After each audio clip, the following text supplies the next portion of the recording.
They're a live stream here from TD Garden, 2 in the morning, but I'm still here talking about the Boston Celtics and their 2-0 lead over the Brooklyn Nets, thanks to a huge second half, a monster fourth quarter, big contributions from Payton Pritchard, Grant Williams, and I think the one thing that means this series is probably going to go exactly like I thought.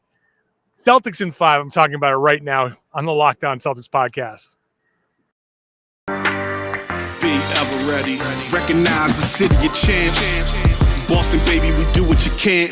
Locked on number 18, Tatum and Brown, J-team. Step back, we gon' wet that and slay teams. Of course the Celtics, who else could it be? Screaming like KG with the Larry O.B. Karalis above average, assessing the team status. Best daily pod, no cap, salary matching. Clutch like Bird the DJ, keep John on replay. Prime time, dapping up the truth on the sideline. Raining J's, how it started, raising banners, how we finished. Locked on Celtics, pod, home of the winners. B.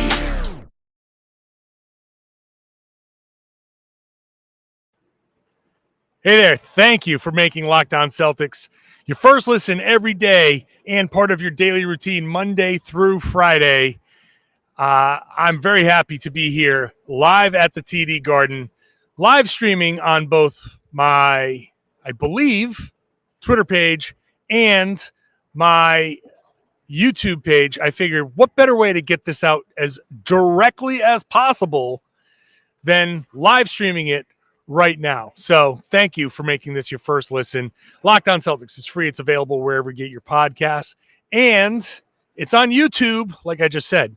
Live streaming on YouTube. Why not? I'm John Karalis. I cover the Celtics for Boston Sports Journal. I've written a book called Boston Celtics All-Time All-Stars. I was one of the media voters for the Celtics 75th anniversary team. And like I said, as you see behind me, this is real. This is real TD Garden, not a fake background. And no quap. This one is live. Normally what I do is I record a show and I premiere it, but this one I am doing as we speak at 2:01 in the morning. So I see all of your comments here, and I just want to thank everybody for tuning in and listening along to the show. So the Boston Celtics beat the Brooklyn Nets 114-107 in a game where I thought in the first half, obviously the Celtics struggled a whole lot. They were down big, and it looked like they were going to just be in a real tough spot. Bruce Brown comes out. It's kind of funny sitting here because I'm like looking at the spot where Bruce Brown dropped 9 straight points on the Celtics. And it looked like, oh boy, here we go. The Celtics, for all of the talk about Kyrie and KD, that it was going to be Bruce Brown who crushes the Celtics. He scored 12 points in the first quarter. Then he hands it over to Kevin Durant, who scores 10 points in the first quarter. And it's like, oh boy, all right. So it doesn't matter what Kyrie does because now it's going to be all of the other guys, and Kevin Durant's going to go do his thing. And really, honestly, for the first quarter, I thought, you got Bruce Brown, you've got Goran Dragic going at it again. You got a little bit of a Patty Mills experience, and it felt like if the Celtics were never going to shut the water off there for Dragic, and at that point, Jayson Tatum and Jaylen Brown were having just terrible games, thought this might not go how I thought. I had said Celtics in 5 from the beginning, and I thought, well, maybe this will go 6 or 7 the way they were playing. And then Grant Williams at the end of the first quarter, beginning of the second quarter. One thing that I always say here is that clutch baskets don't always come in the final 5 minutes of a game when it's five points or less, or the final 2 minutes of a game. That's crunch time and all of that for sure. But clutch baskets can happen at any time of the game. And those 3 3-pointers from Grant Williams were the absolute definition of clutch baskets because the Celtics were reeling. They were down, and it felt like they were going to go down by 20 in the first quarter. I think it was 32-18 when that first 3-pointer fell, made it 32-21. And then right away, another 3-pointer, and now Claxton hits a free throw in the middle of it, but it becomes a 9-point game. Really, it could have been a 20-point lead in the first quarter, and that obviously changes the entire dynamic of this series, right? Because if they go up 20 in the first quarter, the confidence is there. I think the Celtics start pressing a little bit and things change. But instead, you've got Grant Williams hits 3, 3, 3, and now it's a 6-point game. Celtics with a 6-point game in the second quarter. Now you're going back and forth. And Brooklyn ends up winning that quarter, but only by 1. And that right there, that stretch from Grant Williams was massive. Fast forward, the Celtics in the third quarter. In the middle of the third quarter, I tweeted, I said, okay, this feels like a game where if the Celtics can ever take a lead, they're going to run away with it. But if they can never take, like, there was one of those games where we've watched it. Sometimes they just never take a lead, right? You get up to the tie, and then you just can't get over that hump. And that's what the Celtics were doing. They were down 10, then they were down 5, and then they were down 7, then they tie it up, and then they're down 7 again. And it just kept yo-yoing up and down. And there was a stretch there where, like, Jaylen Brown made a great defensive play. They get a bucket on the other end. Then they come down, and he sees Andre Drummond coming down the lane, and he gets a little too steal happy. And he completely abandons Seth Curry in the corner, and it's a pass that even I could make. You know, like, Drummond is in the middle of the lane, and he sees Seth Curry way over there in the corner. That was an absolute, like, no-brainer. And then he hits a 3. And the Celtics, it felt like they had worked very, very hard at that point to just cut 3 points off the lead.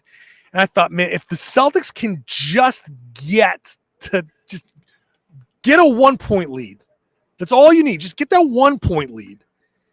Then the Celtics, I thought, were going to take off. So what happens in the fourth quarter?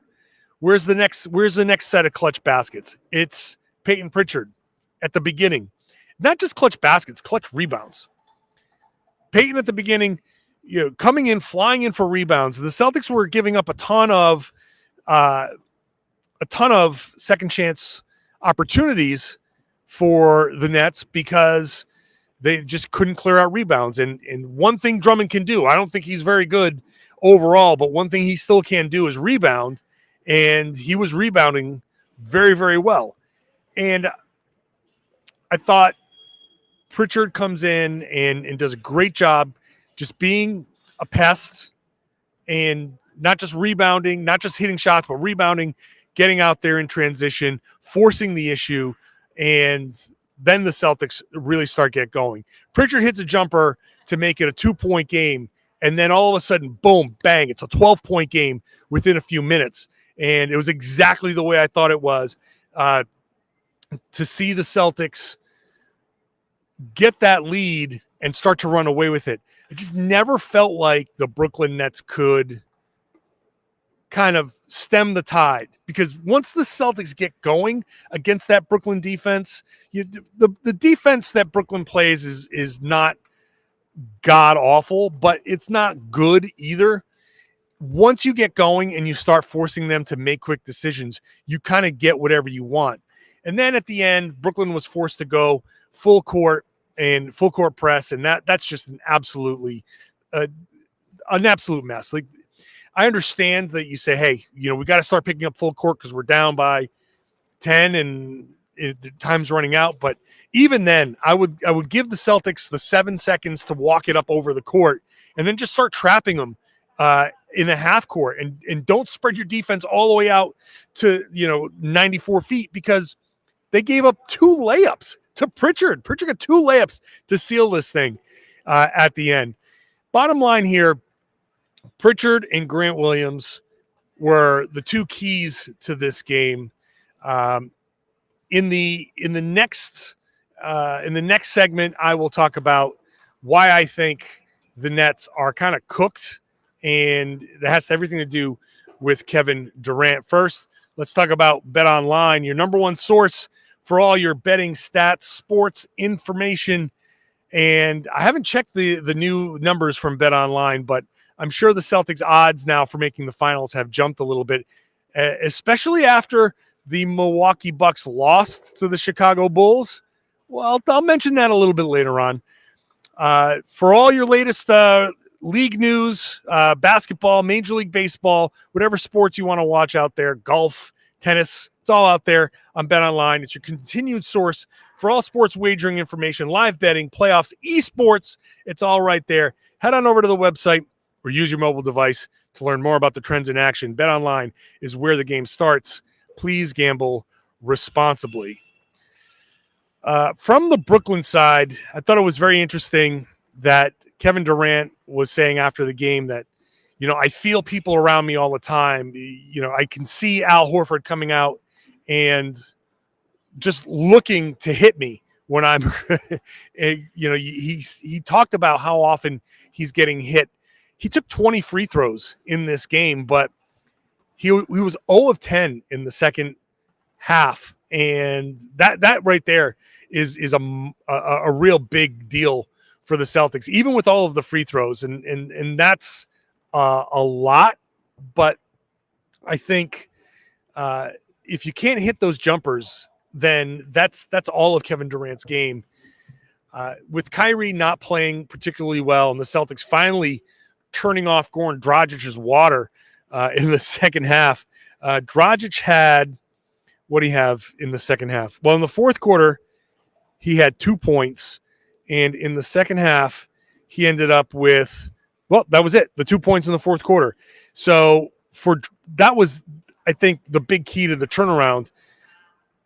Dragic had 16 points in the first half, which is an absolute killer. When Bruce Brown and Dragic were combining for 30 points, that's you're never going to survive that if you let that happen for a full game. And they didn't. They actually were able to get Dragic in check in the second half. But Durant in the first half, 4 of 7, shot fine, 1 of 1 from 3, 6 of 6 from the line, 15 points, 3 assists, 3 rebounds. And you could see it kind of happening. Durant with those two guys kind of contributing. That's how the Celtics give up 65 points. Luckily, they were only down 10 going into the second half. In the third quarter, you start to see Durant, I think, wearing down. And this was one of my keys to the entire series, right? That with Durant and Kyrie Irving playing 41, 42 minutes a game just in the run-up to the play-in tournament, and then in the play-in tournament to see those numbers continue to hang way up there in the 40s, and for them to the Nets to need them to just play that much just to get into the 7th spot. That's why I said the Celtics, I think the Celtics in 5 was partly because I just don't see Kyrie and KD being able to play 45 minutes a game. And I think by the end of this game, you saw Durant wearing down. And the one place where I can see it is he's getting his shot blocked by Jayson Tatum. Tatum has gotten him twice at the end of games.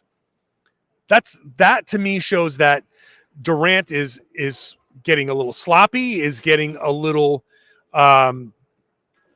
tired. The legs just aren't there. And if the legs aren't there, then the Nets are toast. The Celtics just continue to wear them down. And I think the worry that we had, or certainly I had at the beginning of the game, you say, wow, there goes KD. There they go, kind of doing whatever it is that they're, and you feel like they're about to run away with it. I think the one thing that we need to keep in mind is that fourth quarter has the potential to be Boston's every single one of the games in this series. Even if Brooklyn comes out now, I still feel like Game 3 will go to Brooklyn. The way I saw the series playing out was Boston wins Game 1 and 2, and Brooklyn takes Game 3, and then Boston takes 4 and 5. I still feel like they can take game 3 because you've got 2 days off. You get to go home. You sleep in your own bed. You go through a normal routine.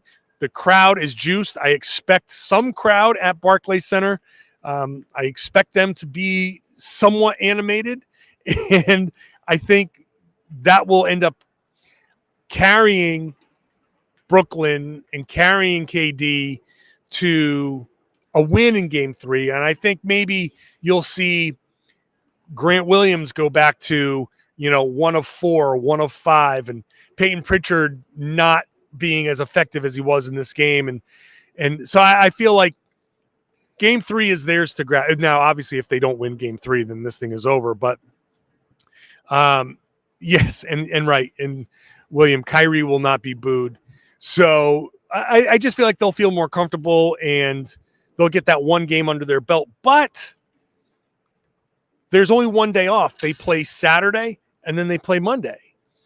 And that's just not enough time. These guys can't. I know the day off is going to be good for them, but the 2 days off, they're going to need the 2 days off. And if they win game 3 and they play the 40 plus minutes, I just don't think they have enough legs for game 4. And even if they win game 3, like game 3 might be they go up by 20 and the Celtics stage a furious comeback and they end up losing by 5. I still just feel like the Nets don't have the legs. So not only do they not have the personnel to be consistently good and burn the Celtics for an entire game, I think the Celtics have the personnel to make defensive adjustments. And, I'm going to dig into the game film and kind of see what adjustments did they make. How did they guard Dragic differently? What did they do to kind of get him, to shut him off? The Celtics have the personnel to make these adjustments. The Nets are basically, if Durant is hitting, then great. If he's not, and you're not able to play off of him, then there's nothing there. I saw in this game KD just wearing down and the legs aren't there. And if Jayson Tatum is able to block him. Now Jayson Tatum's long and he's athletic, but I think still KD's shot should never be blocked. It's so good and so pure, and so the release is so high that if he's just playing his normal way, that should never be blocked. And it was repeatedly in this game. So that's that. I'll be back to wrap up the show in just a second here. But first, let's talk about Built Bar. Built Bar is, I wish I had a Built Bar right now because I'm hungry. It's late, and this is a great time for a snack because it'll give me the little extra juice that I need to get going. I know it's a good snack at 2 a.m. when I still got a couple more hours to go because it's low calorie, it's low carb, it's low sugar. So that's not going to be stuff that keeps me up and keeps me amped up. But just 130 calories for most of these Built Bars, 17 grams of protein, which is great. We all want to get a good amount of protein in our diets, and these are just great flavors. It tastes great. It's covered in chocolate. So it's either a great snack. If you're going to the gym, the protein is great for you. If you're lifting weights and you want to build some muscle, that's great for that. And it's not going to blow out your cardio. If you want to use it as a meal replacement, that's great too, because it's filling enough with a nice glass of water. I like it sometimes for breakfast with a cup of coffee. Go check it out. Go to built.com. It's built.com. Use the promo code LOCKED15 to get 15% off your next order. That's promo code LOCKED15 for 15% off at built.com. Now, I haven't mentioned some of the other guys here that had great games. I thought Jaylen Brown, generally speaking, was pretty good. He made those mistakes, but he was huge in the fourth quarter. Jayson Tatum and Jaylen Brown, I think early on, were not particularly great, but they struggled. And obviously the defensive game plan is for, to take those guys out. But still, Jaylen Brown finishes with 22 points on 9 of 18 shooting. He had 6 assists, 3 steals. Jayson Tatum Didn't shoot great, 31%, 5 of 16, 2 of 5 from 3, which is good. 7 of 8 from the line, 10 assists. Jayson Tatum had 10 assists. These are big developments here. For playoff basketball, it's all about the proverbial survive in advance, right? You just got to, whatever it takes to win. I'm on Boston Sports Journal, I compared it to The Walking Dead, where basically every game you walk in and it's a bunch of zombies trying to, eat you, and you've got to fend them off. The other team is trying whatever it can. It's going to do whatever it can to come in and just kill you in that game. And they come from everywhere. And you got to do whatever you can to win that game. And so if you're Jaylen Brown, Jayson Tatum, I think what we've seen in the first 2 games is, sure, they've struggled at points, and partly because that's everything Brooklyn is trying to do, is to get them to struggle. Yet they've stuck with it, and in the fourth quarters or late in the games, they have executed. That's important. What does that tell you? Mental toughness to go out there and just keep it going, keep playing the right way. 6 assists from Jaylen is big because he's moving the ball. Tatum, and Ime said it after the game, if you're getting a lot of attention, if all of the defensive focus is on you, move the ball, set up other guys and get other guys going. And then that's going to make it so the other team has to pay attention to the other guys. And the Nets had to pay attention to these other guys. They had to pay attention to Payton Pritchard. They had to pay attention to Grant Williams. And then they put a lineup on the floor where the entire fourth quarter, once the momentum was rolling, and this is where I said the other day, and I said on all of our, the crossover podcast and leading into this, where I said, I don't think the Brooklyn Nets have adjustments to make. Playoffs are about adjustments, and the Nets just don't have them. Well, what did we see in the fourth quarter? Once the Celtics started rolling from middle of the fourth quarter, I forget when exactly, but for a solid 8 minutes or so, it was the same Jaylen and Jayson picking for each other, figuring out who was on the floor. Are you targeting Curry? Are you targeting Kyrie? Which of the small guards are you targeting? And you got Jayson Tatum on the small guards over and over and over again. And they just kept doing it. After Grant Williams said it after the game, we just kept running the same play. And that was it. That same play kept working. And the Nets had nothing. They had nothing for them. And what happens off of that? Tatum scores a couple of buckets, but 4 assists, dishing the ball off to, you get onto the mismatch, you get onto the smaller guy. He spins very easily, gets into the middle of the lane, and then he turns and, here's all of the attention on me. Bing, assist. Bing, assist. Very simple. It's not hard. And the Celtics keep piling on the points, piling on the points, piling on the points. What does Brooklyn do to adjust to that? What do you do when Jayson Tatum is just massacring all of your small guards over and over and over again? You got nothing. Because you need those small guards in the game at that point because you're losing. You're starting now. You can't score. So if Durant can't score and Kyrie can't score, now you do need Patty Mills out there or Seth Curry or whoever, Dragic. You need those guys out there because they're your only chance to hit buckets. And if you're not getting the buckets from anywhere, from any of those guys, then that's how a Boston Celtics fourth quarter of what was it in the fourth quarter? 29-17. 29-17 in the fourth quarter. That's how that happens. The Nets just don't have adjustments to make. And they don't have the legs to carry KD and Kyrie through.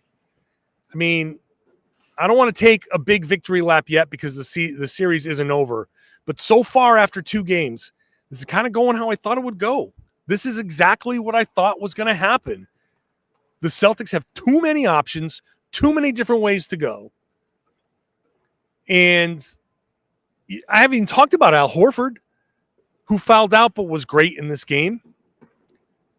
Daniel Tice hit shots in this game. And now, as I record this, we're 3 weeks after Robert Williams' surgery. He could be coming back soon, even though I don't think they need him, but he could be coming back soon. The Celtics are a better team. They're a fresher team. They got more options. They got more ways to beat you. And the Brooklyn Nets just don't have the personnel. They don't have the legs. They're out of gas. This whole season, I think, has taken its toll on the Brooklyn Nets. And they are just about that gas light came on in the fourth quarter of this game. They might be able to squeak out a win on Saturday, but I just don't see them having enough to get by the Celtics. When the Celtics can turn it on, I just don't see it. Now, we'll see what happens in the next round. I'm going to bet that they're going to go to the next round. Again, nothing is over. Don't say I'm jinxing anything.